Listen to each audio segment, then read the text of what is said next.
Elsewhere now, lawyers and associates of Turkish businessman Harun Aydin, who's been associated with Deputy President William Ruto, were in for a rude shock today after they learnt that their client had been deported in the wee hours of Monday.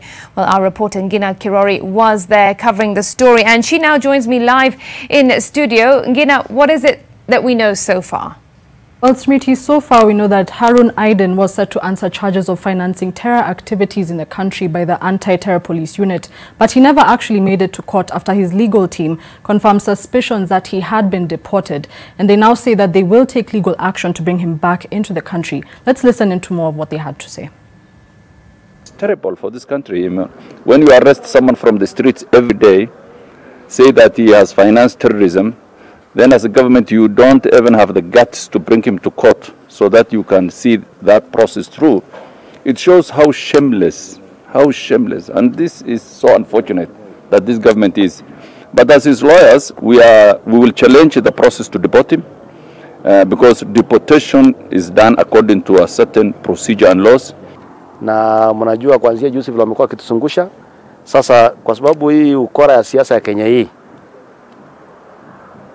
ndio mnaona sasa wameshindwa kumleta kotini, imebidi wamdeport, na sisi tunataka tuambie tu wao hakuna shida, tuko na mawakili wetu hapa, watafuata rights yenye inatakikana, tutaenda kotini, make sure apate justice, kwa sababu kuharibia mtu jina ama kuharibia inji ya Turkey jina, ni mtu ako na familia, ni mtu ako na watu wengi, ni mwanabiashara, mwekezaji mkubwa sana kwa inji mingi.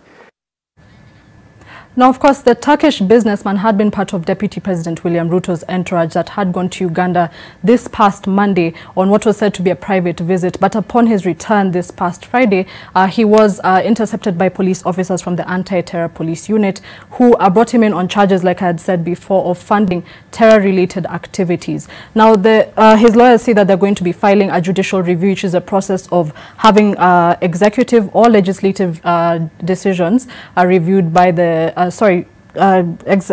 executive decisions reviewed by the legislature.